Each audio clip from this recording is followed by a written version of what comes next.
আসসালামু আলাইকুম।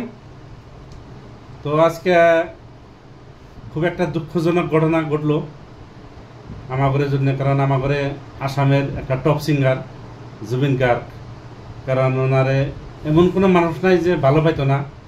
আর বিশ্ব বেসিসে উনি একটা পরিচিত মানুষ ছিল, যে কোনো দেশে যাই উনি প্রোগ্রাম করতো। আমাদের আসামের জুবিন গার্গ মানে উনি আজকে শেষ বিদায় নিল এই পৃথিবী থেকে, হইনা আমরা খুব একটা মর্মাহত হয়েছি। যখন জুবিন গার্গের মরার খবর শুনলাম তখন আমি কোনা ছিলাম? যখন জুবিন গার্গের মরার ইডে আমি তার তখন জালুকবাড়িতে মোবাইলটা জাস্ট হাতে নিয়ে অল্প অন করছি, বললাম দেখি। অন করার সাথে সাথে জুবিন গার্গের পোস্ট আইলো যে জুবিন গার্গ আরও নাই। মানে ওই টাইমে মানে খুব খারাপ টাকা দিল, খেলে কী হইলো হঠাৎ করে। পরে ভাবলাম এটা সিরিয়াস না ও, আবার পরে কি জানি। পরে যত মানে মোবাইলে ভিতরে যাই তত খালি এই খবরই। লাস্টে দিই হেমন্ত বিশ্ব শর্মা কইতেছে যে মিটিং বাতিল করলাম, জুবিন গার্গ নাই। তখন মানে একদম ফুলফিলই হইলাম যে আসলে তো কিরম লাগছে। মানে তখন আমি রাস্তার মধ্যে খাড়ায় থাকা পারতেছি না, এরকম একটা অনুভব হইলো। পরে রাস্তার পাশে যারা রেলিং আছে ওই রেলিংয়ে যাই অল্প টাইম বইলাম, আমি 2 মিনিটের মতো বই অল্প চিন্তা ভাবনা করলাম না অত হওয়া যাব না, দেখি ভালো করে ফিনে যাই না। পরে দেখি না আসলে তো বাস্তবে ঘটনা।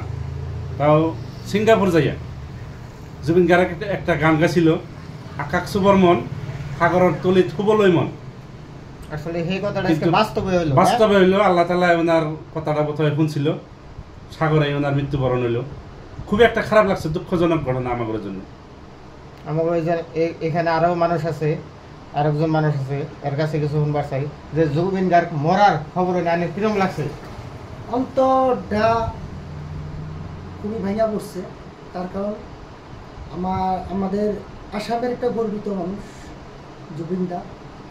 জুবিনদার এমন একটা তার কথার একটা পেশা ছিল, যদি মুখ্যমন্ত্রীও বা আন কোনো মানুষেরও যদি কিছু কইতো, কিন্তু কোনো রাজহুয়া মানুষে নাইবা কোনো পাবলিকে নাইবা কোনো রাজনৈতিক মানুষেও তার উপরে কোনো কথার কোনো অ্যাকশন নেয় নাই।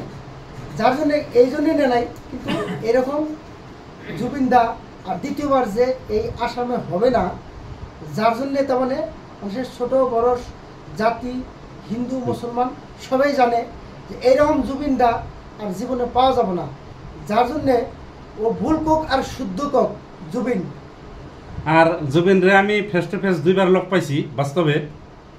উনি এত সুন্দর মনের মানুষ, একটা মানে মাটির মানুষগুলা পাওয়া যায়, সবার সাথে একই ব্যবহার করতো, খুব একটা দেমালি করতো। মানে আমাদের মতো মানুষের সাথে খুব ভালোভাবে 2বার লোক পাইছি, যে তাও ভালোভাবে কথা কইছে। বাস্তবে কথা পাচ্ছি, অল্প 1 মিনিট হলে কথা কইছে আর কি, খুব সুন্দরভাবে। ওই কথাটা ভোলা হারতাছি না। আসলে জুবিনদার মতন মানুষ আমাদের আসামে পৃথিবীতে এরকম মানুষ আমরা কোনোদিনও পাবো না। আর নেক্সট টাইমে আর আমরা জুবিন আর এইরকম আর কোনো কেউ পাওয়া যাবো না বলে বিশ্বাস হয় না। জুবিন একটাই, জুবিন হলো আসামের একটা ব্র্যান্ড। যেরকম আমাদের আল্লাহ ভগবান একটাই, ঠিক জুবিনদা ওইরকম একটাই, দ্বিতীয় জুবিনদারও আমরা পাবো না পৃথিবীতে।